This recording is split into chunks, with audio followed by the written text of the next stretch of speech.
Dulu. Cek dulu. Oke, udah aman. Bentar ya, siap. 3, 2, 1. Halo, siang. Silahkan duduk. Oke, dengan Kak Farah ya, betul? Oke, Kak Farah. Gimana tadi perjalanannya ke sini? Aman?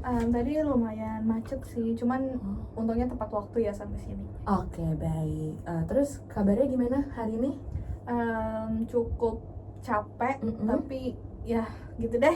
Oke, ya agak lumayan capek ya. Tadi perjalanan juga agak macet gitu Iya, ya. betul. Oke, sebelumnya saya mengucapkan terima kasih banget sudah datang ke sesi konseling pada hari ini. Perkenalkan, nama saya Tania Dwi Yoga Putri, selaku yang akan mendampingi sesi konseling kita pada hari ini ya.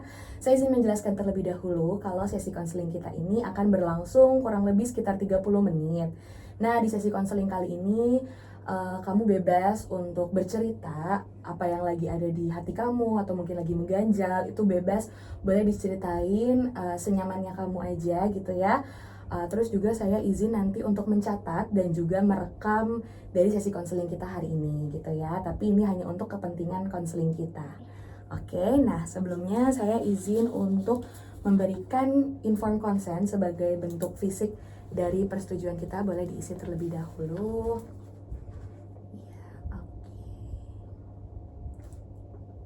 Tadi Farah udah makan sebelum kesini? Udah sih tadi pagi gitu. Oke.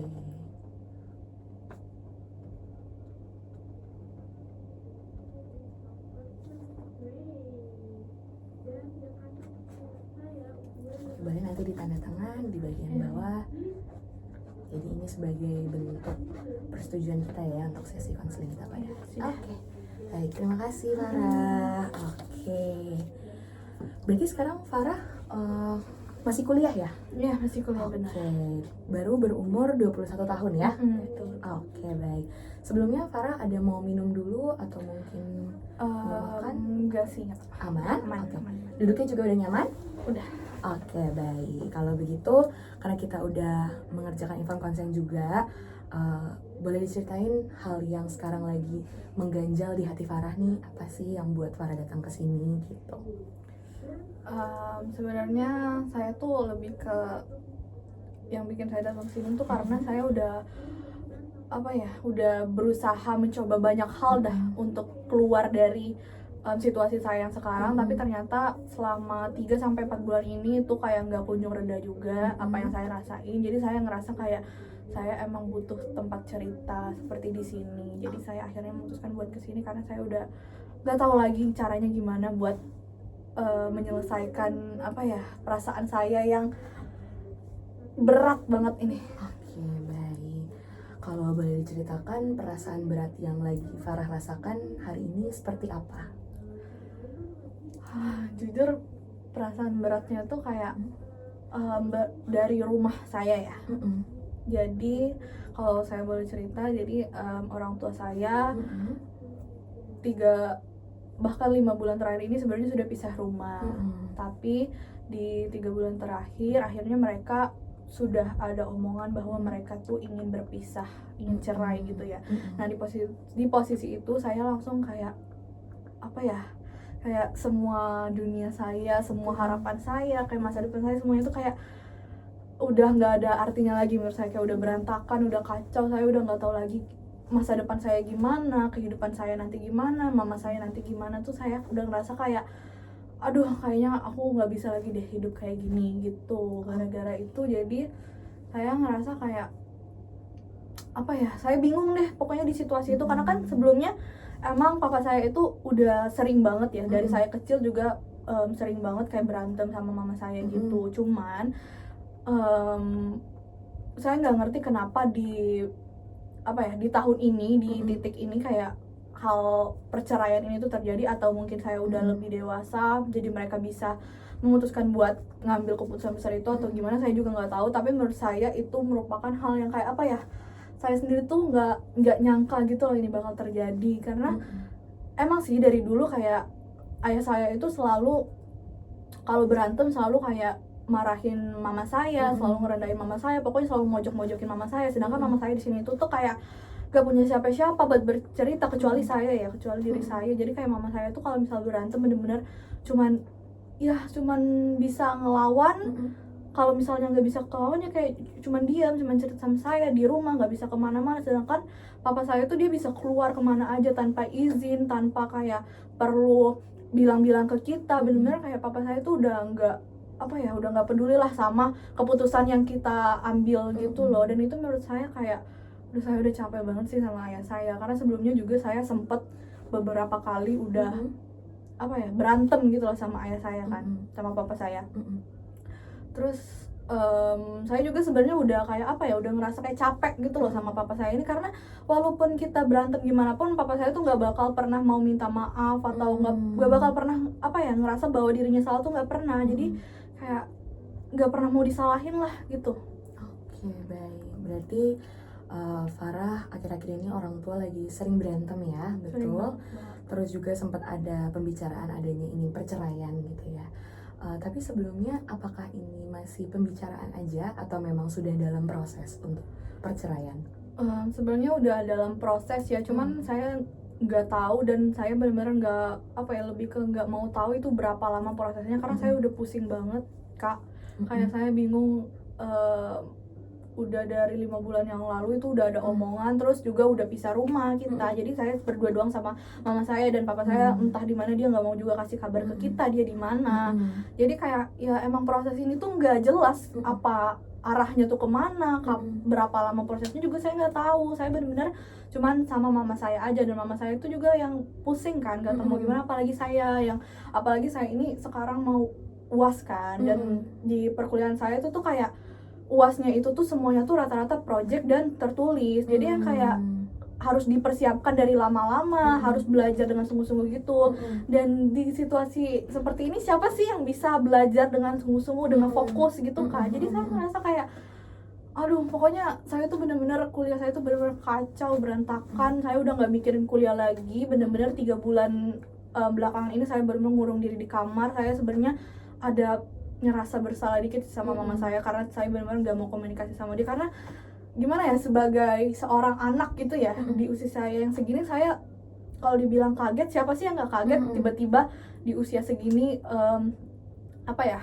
ditimpa kejadian yang seperti ini gitu loh. Kayak saya benar-benar kehilangan masa depan saya sih rasanya. Bener saya ngurung diri di kamar, saya nggak mau cerita sama siapa-siapa, saya nggak mau ngelanjutin hidup saya lagi lah. Akhirnya saya mau kesini itu gara-gara saya mulai ngerasa kayak 3 bulan ini saya stuck, dan UAS saya tuh udah harus dikerjain. Jadi saya ngerasa kayak saya udah harus bergerak gitu.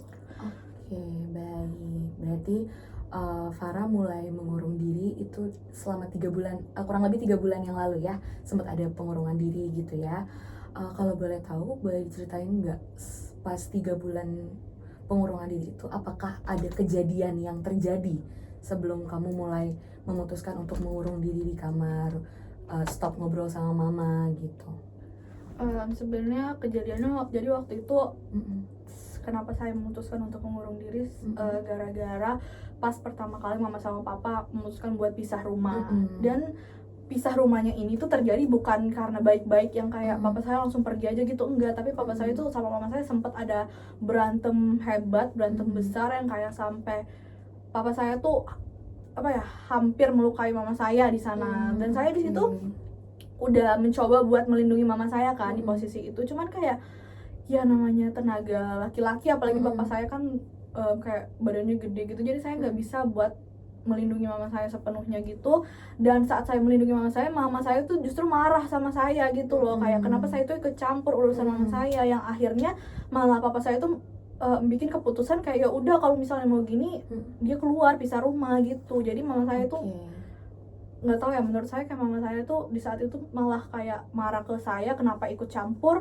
Gara-gara saya ikut campur jadi kayak papa semakin marah, jadi papa memutuskan untuk pisah rumah. Jadi saya ngerasa kayak loh kok jadi saya lain, kan saya ngelindungin mama, tapi mama kenapa marahin aku di sini juga kayak setiap lihat kalian marah juga aku pusing gitu loh. Kenapa mama kayak marah-marahnya ke aku ngelindungin mama loh gitu. Jadi aku ngerasa kayak kok apa yang aku lakuin semuanya salah ya, aku mau ngelindungin gitu loh, tapi semuanya salah. Dan papa saya pun setelah saya mencoba buat ngelindungi mama saya pun dia lebih marah, dia bener-bener kayak banting-banting semua barang-barang di rumah tuh kayak berantakan deh ke rumah. Pokoknya setelah dari saat itu saya udah nggak mau tahu apa saya gimana, mama saya gimana. Akhirnya saya memutuskan buat mengurung diri saya di kamar. Saya nggak kuliah selama 1 minggu.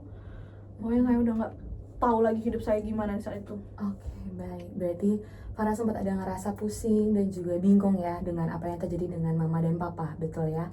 Terus juga Farah sempat ngurung diri juga dan tadi sempat gak masuk kuliah selama 1 minggu gitu ya.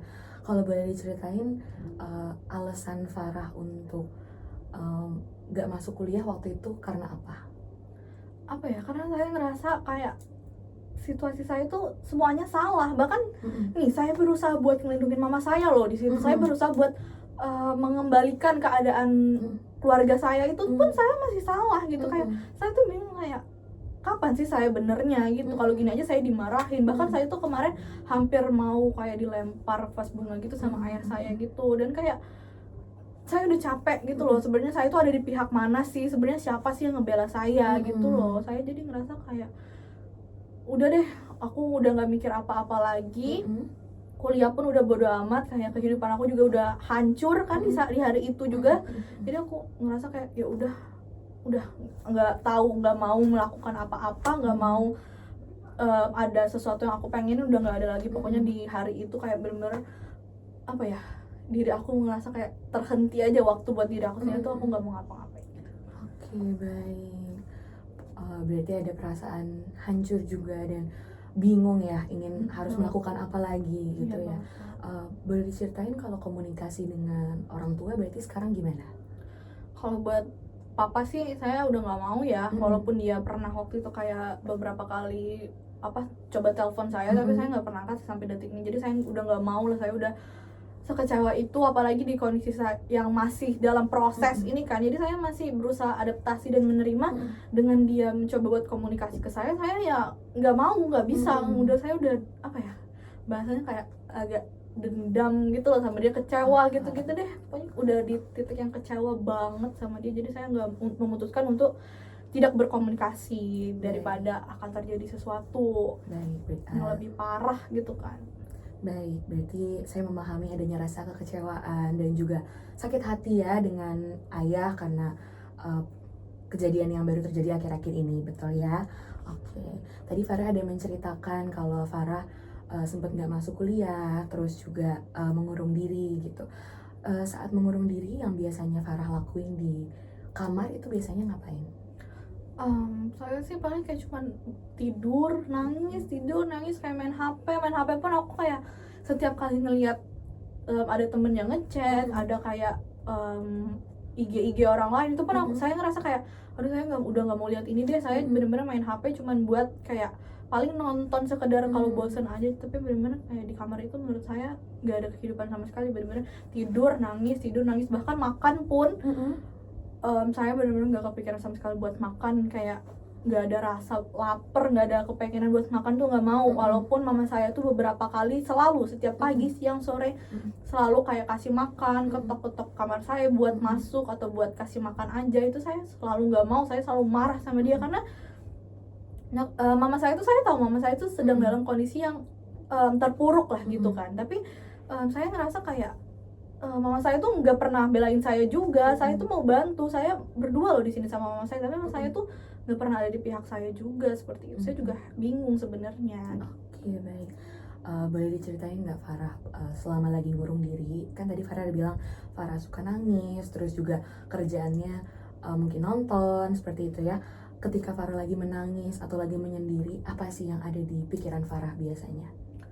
Kayak apa aku nggak usah ngelanjutin hidup lagi ya, kayak buat apa juga. Kayak di situasi seperti ini nggak ada juga yang peduli sama aku gitu loh. Yang semua orang peduliin tuh kayak keluarga aku tuh yang peduliin cuma ya gimana proses orang tua saya cerai itu gimana gitu loh. Kayak keadaan mama saya itu gimana, papa saya gimana, kayak saya ngerasa nggak ada satupun kok yang peduli sama saya gitu.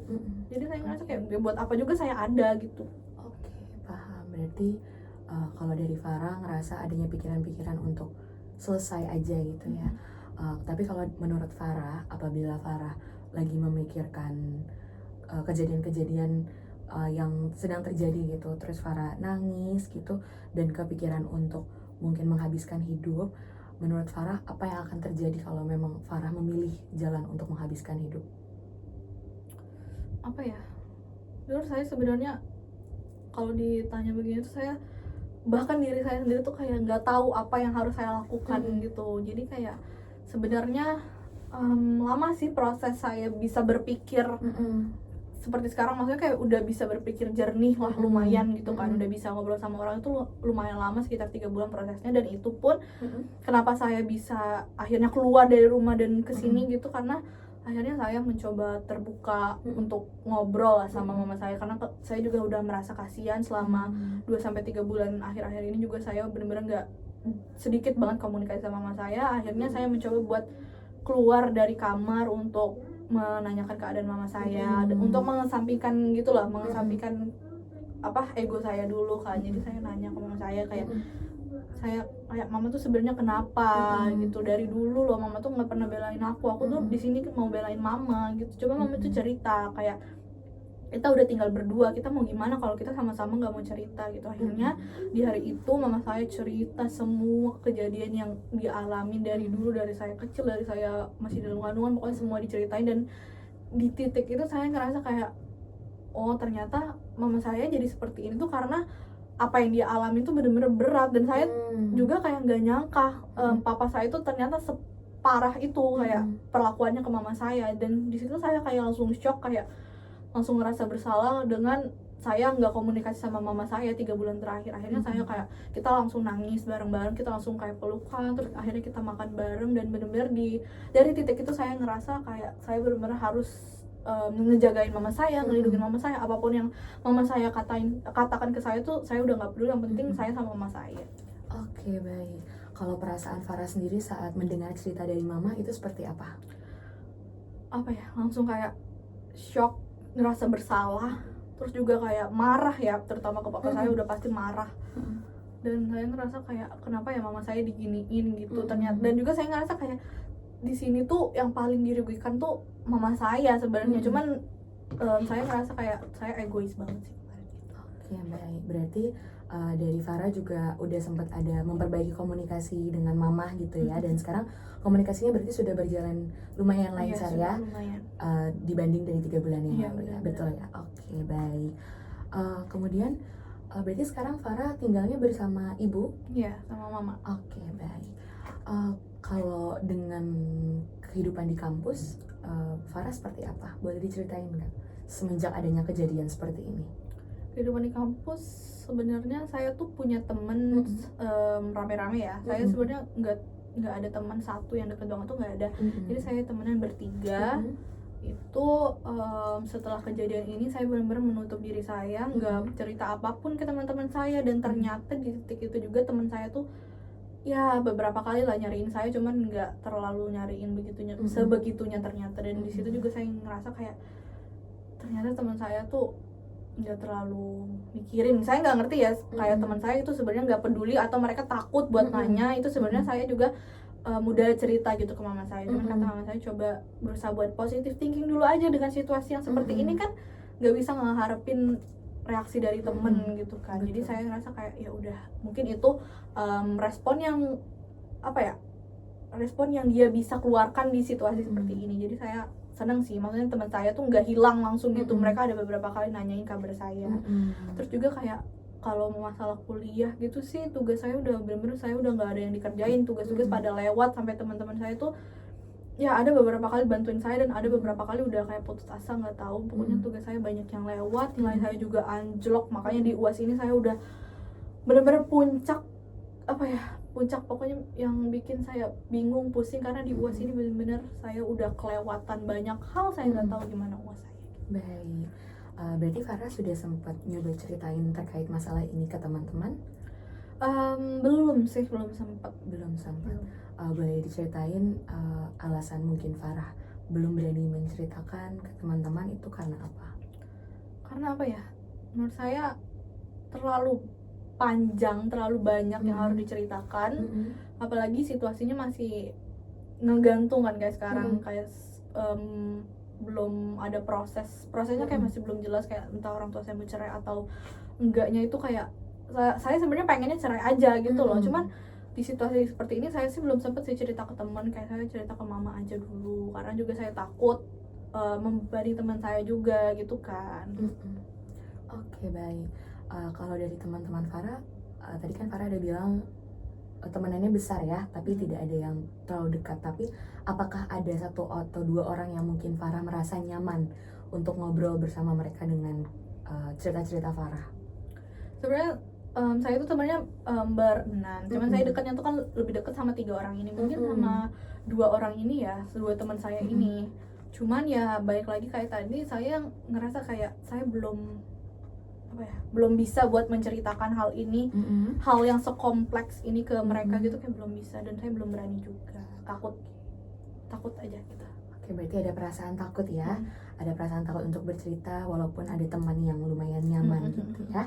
Oke, baik. Berarti kalau dari Farah sendiri, ketika sudah berkomunikasi nih sekarang sama mama, bagaimana perasaan Farah ketika sudah mulai berkomunikasi baik lagi sama mama? Jujur saya seneng banget ya, kayak selama ini saya kan apa-apa tuh tentang keluarga saya menilai sendiri gitu kan, saya harus apa, saya harus ini. Semenjak saya udah berhubungan baik sama mama saya, jadi saya ngerasa kayak hidup saya tuh ada yang ngelindungin, selalu ada mama saya, walaupun di situasi dia yang seperti itu, yang kayak ibaratnya dia tuh nggak bisa mikirin orang lain, tapi dia tuh selalu pikirin saya gitu. Jadi saya ngerasa seneng banget ada mama saya gitu. Oke, baik. Berarti ada perasaan senang karena ada mama, udah bisa berbicara juga sama mama gitu ya. Kemudian tadi kan ketika saat komunikasi masih belum baik dengan orang tua, itu Farah ada sempat mengurung diri, terus juga sempat nggak masuk kuliah. Setelah udah berkomunikasi baik lagi dengan mama, bagaimana rutinitas Farah? Apakah berubah atau mungkin masih sama? Boleh diceritakan? Kalau untuk rutinitas saya mungkin membaik ya, 1 minggu dan 2 minggu akhir-akhir ini setelah saya berkomunikasi sama mama saya. Jadi saya udah nggak pernah mengurung diri di kamar, saya udah makan bareng mama saya terus. Saya juga udah kayak melakukan hal yang biasanya saya lakukan lah, kayak nonton TV sama mama gitu-gitu. Udah mulai membaik lah, cuman ya proses aja gitu. Oke, proses aja, masih merasa ada proses ya. Kalau untuk kegiatan di kuliah seperti apa? Apakah ada perubahan akhir-akhir ini atau sekiranya masih sama? Perubahannya pasti ada banget, kayak kuliah saya udah benar-benar kacau, udah nggak tahu gimana. Cuman ya karena udah mau UAS, saya harus mau nggak mau untuk ngikutin, ngejar gitu kan apa yang selama ini sudah tertinggal gitu. Ya sebenarnya nilai saya udah kacau banget sih yang sebelum-sebelum, cuman ya saya berusaha buat nyelesain UAS ini terlebih dahulu. Untuk menyelesaikan UAS, berarti ini UAS kedepannya ya. Untuk menyelesaikan UAS kedepannya ini, Farah masih ada merasakan perasaan-perasaan yang kurang enak gak? Jujur pastinya ada ya, karena kan apalagi saya udah melewati banyak banget kayak kejadian yang seperti ini. Saya sebenarnya tipenya, kalau dulu tuh saya sebenarnya tipenya yang kayak sebelum UAS saya tuh udah belajar dari 1 bulan yang lalu. Saya benar-benar yang tipe yang nggak mau mendadak, tapi karena adanya situasi seperti ini, jadi benar-benar saya nggak belajar buat UAS. Saya benar nggak ada waktu buat mikirin UAS gara-gara hal ini gitu. Dan saya ngerasa pusing deh, kayak bingung deh, kayak berat banget gitu. Oke, berarti untuk di saat ini untuk mengerjakan atau mengejar UAS juga masih ada perasaan pusing dan perasaan berat gitu ya. Apakah ini perasaannya sama dengan waktu sebelumnya sempat meninggalkan kuliah, terus juga sempat meninggalkan tugas-tugas? Jujur perasaannya sama sih, kayak sama-sama pusing, karena kan saya dulu orangnya bukan kayak gini ya. Dulu saya orangnya benar-benar mengatur waktu-waktu kapan saya belajar, kapan ini. Benar saya tuh orangnya nggak mau yang dadakan gitu. Tapi gara-gara kejadian ini jadi kayak ya udah mau gimana lagi gitu. Jadi sekarang serba dadakan, serba harus dikejar, serba harus sekarang gitu. Kalau enggak ya gimana? Jadi saya pusing sih. Oke, baik. Berarti perasaannya masih sama ya dengan yang sebelumnya gitu ya. Saat meninggalkan tugas masih ada perasaan yang pusing, terus juga mungkin berat hati gitu ya. Hingga sekarang juga masih sama gitu. Kalau dari Farah sendiri, tapi ada cara untuk mengurangi hal-hal yang mengganggu akademik Farah nggak? Yang udah coba Farah lakuin gitu?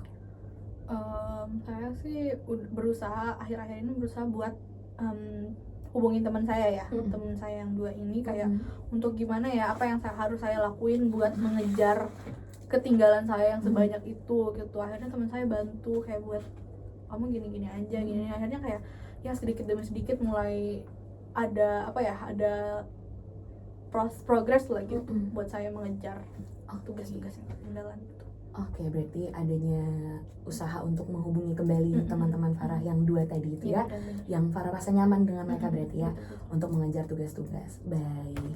Oke, kemudian kalau dari Farah sendiri, kalau menurut Farah perasaan ini itu paling merugikan di bagian apa? Perasaan kurang nyaman ini paling merugikan di bagian apa? Di bagian apa ya? Hmm.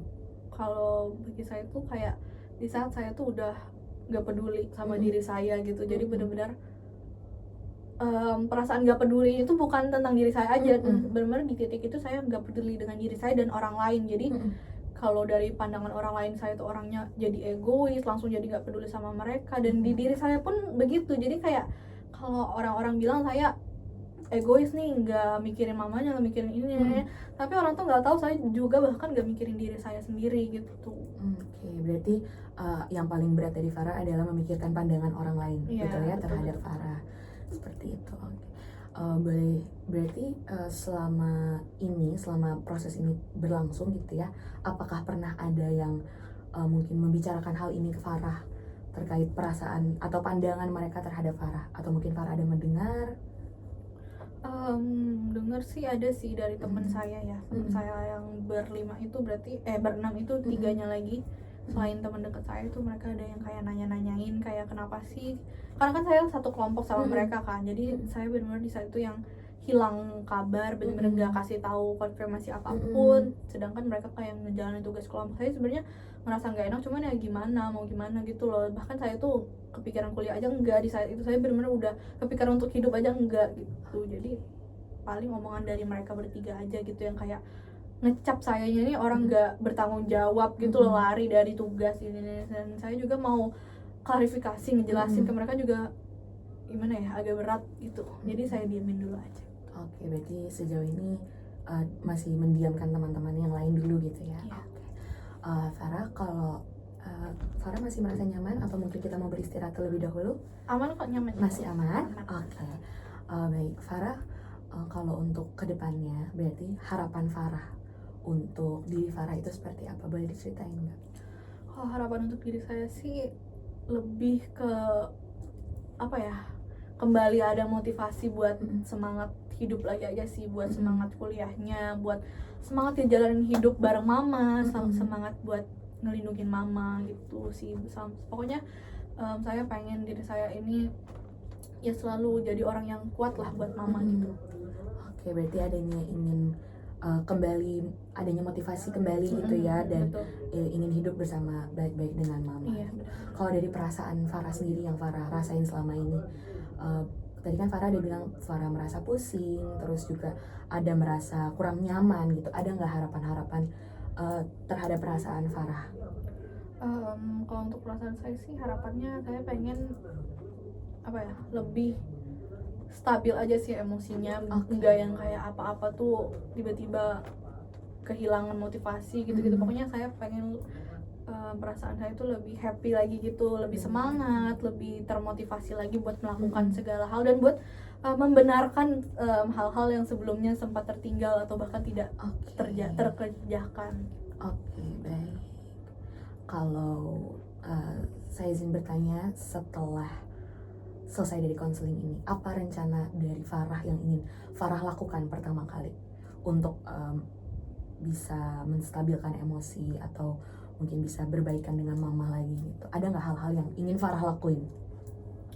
Yang ingin saya lakuin sih sebenarnya kayak pengen pergi berdua gitu sama mama, itu salah satunya ya. Cuman yang paling penting sih saya bisa berkomunikasi baik lagi sama mama, bisa quality time sama mama. Dan kalau buat papa sih saya udah nggak tahu gimana. Pokoknya saya kedepannya buat keluarga ini saya pengen ya udah nggak apa-apa, saya udah mulai nerima kalau mereka ingin berpisah, dan toh kalau disatuin juga saya udah nggak bisa, dan kasihan juga mama saya. Jadi kayak saya udah menerima hal itu kalau mereka akan bercerai. Oke, baik. Sebelumnya berarti Farah ada keinginan untuk bisa pergi berdua dengan mama. Sebelumnya pernah ada bahasan nggak Farah coba bilang ke mama kalau Farah ingin pergi berdua dengan mama gitu? Belum sih, saya belum sampai ke sana, cuman baru pengen aja. Baru pengen aja. Boleh tahu alasannya belum menceritakan ke mama terkait hal ini? Karena kayak masih ada rasa apa ya, tegang gitu kan antara saya dan mama dengan situasi yang sekarang. Jadi saya ngerasa kayak nanti dulu deh buat yang gitu-gitunya. Dan juga saya juga lagi mikirin kuliah saya juga kan sekarang. Apalagi saya udah ngerasa kayak ya udah saya harus melanjutin apa yang tertinggal selama ini gitu. Oke, berarti alasan belum bisa membicarakan hal ini ke mama karena masih ada perasaan tegang gitu ya. Terus juga masih berpikir nanti dulu aja gitu ya. Oke, baik. Kalau bisa saya simpulkan dari hasil sesi kita pada kali ini, berarti Farah saat ini masih merasa adanya perasaan pusing dan bingung, juga ada perasaan-perasaan yang tidak bisa dijelaskan gitu ya, karena adanya permasalahan di rumah, yaitu orang tua tiba-tiba ingin bercerai gitu. Terus dari hal itu Farah jadi mengurung diri dan juga sempat adanya permasalahan di akademik gitu ya. Lalu Farah juga ada kebingungan karena udah coba bilang ke orang tua terkait hal yang Farah rasakan, betul ya? Betul. Berarti Farah udah pernah coba bilang juga kalau Farah mau coba bantu tapi tidak diterima oleh mama, betul ya? Sudah dibilangin juga gitu. Terus juga sempat juga cerita ke teman-teman tapi belum terlalu besar karena masih ada perasaan kurang nyaman dengan teman-teman, betul ya? Kemudian sempat ada kepikiran yang untuk menyelesaikan hidup ini aja, tapi untuk sekarang perasaannya sudah tidak ada lagi, betul ya? Jadi berarti Farah sudah mencoba untuk memperbaiki komunikasi dengan mama, terus juga udah ada perasaan ingin memperbaiki komunikasi dengan teman-teman Farah juga gitu ya. Dan harapan Farah yang pertama kali ingin Farah lakukan adalah mengajak mama pergi jalan-jalan berdua gitu ya. Oke, baik. Sebelumnya apakah rangkuman yang sudah saya berikan itu sudah benar atau mungkin ada yang terlewat? Benar, Sudah benar semua. Dan apakah sekiranya dari Farah masih ada yang ingin diceritakan pada sesi konseling kita hari ini? Sudah cukup sih. Sudah menurut saya. cukup? Ya. Baik. Bagaimana perasaan Farah setelah sudah berani menceritakan sebanyak ini? Jujur perasaan saya kayak lega karena ini pertama kalinya saya cerita setelah berbulan-bulan ini cerita tentang apa yang saya hadapin, kecuali dengan mama saya ya. Jadi saya ngerasa kayak ya lega banget gitu deh. Lega berarti sebelumnya Farah belum pernah menceritakan sebanyak ini ke orang lain ya. Begitupun ke mama berarti. Iya, benar. Oke, baik. Dan harapan Farah ke depannya, apakah Farah ingin menceritakan hal yang sudah diceritakan ini ke mama? Mungkin nanti ya setelah semua proses ini terlewati, mungkin gak sekarang karena saya juga belum menemukan waktu yang pas gitu. Tapi ada keinginan gitu. Ada keinginan ya. Baik, oke. Baik, sebelumnya saya mengucapkan Farah sudah bagus, sudah baik ya, karena melewati 3 bulan ke belakang itu memang sangat berat gitu ya. Dan juga banyak pikiran-pikiran yang terlintas di pikiran Farah, tapi Farah berhasil mengalahkan pikiran-pikiran itu. Saya sangat menghargai dengan keputusan Farah dan juga menghargai harapan-harapan Farah karena ingin berusaha menjadi lebih baik lagi ke depannya gitu ya, dan ingin keluar dari zona yang sekarang Farah rasakan, betul ya? Baik, kalau begitu sepertinya untuk saat ini saya bisa memberikan sedikit ada saran, tapi boleh Farah lakukan, boleh Farah tidak lakukan juga, untuk bisa maintain komunikasi dengan mama, karena yang sudah Farah lakukan itu sudah sangat baik, bisa menjalin komunikasi baik lagi dengan mama, boleh di maintain lagi. Dan boleh kalau misalnya Farah sudah merasa nyaman, nanti bisa ceritakan lagi ke mama hal-hal yang mungkin Farah ingin ceritakan gitu ya. Dan saya sangat menghargai juga Farah tadi udah mencoba untuk menghubungi kembali teman-teman Farah, itu juga boleh dicoba lagi. Nanti boleh diinfokan kembali bagaimana hasilnya setelah udah coba menghubungi teman-teman yang Farah rasa nyaman gitu ya, dan juga Farah rasa bisa menceritakan gitu. Nanti untuk berikutnya dari harapan-harapan Farah bisa diusahakan untuk kita cari bagaimana cara untuk bisa sedikit atau sedikit banyaknya gitu ya bisa mewujudkan dari harapan-harapan Farah. Mungkin beriringan dengan sesi-sesi konseling berikutnya gitu ya. Apakah Farah bersedia untuk melanjutkan sesi konseling kita? Ya, Baik, oke. Kalau begitu nanti dari hasil yang mungkin Farah nanti sudah lakukan, bisa maintain hubungan dengan mama atau dengan mencoba dengan teman-teman, nanti bisa kita informasikan kembali di sesi konseling kita berikutnya ya. Baik, karena sesi konseling kita sudah mencapai batas waktu yang sudah saya sebutkan di awal. Kalau begitu nanti saya akan memberikan info kembali untuk sesi konseling berikutnya dengan laporan-laporan berikutnya, dan kita bisa membicarakan kembali untuk jalan kita berikutnya gitu ya. Oke, kalau gitu dari Farah, apakah ada pertanyaan sebelum kita mengakhiri sesi kita? nggak ada. Sudah aman? Sudah Aman. cukup? Baik, kalau begitu bisa kita cukupkan untuk sesi kita pada hari ini, dan nanti bisa ditunggu ya informasinya seperti yang tadi saya bilang untuk sesi berikutnya. Kalau begitu, Farah diperbolehkan untuk pulang dan boleh untuk coba ngobrol-ngobrol lagi sama mama gitu ya. Baik. Oke, kalau terima gitu. kasih. Terima kasih, Terima kasih Farah. banyak ya, Pak. Terima kasih. Iya, hati-hati di jalan ya, Iya. Farah. Yeay! Kelar, Bes. Oh my God. 35 ya? 35 menit.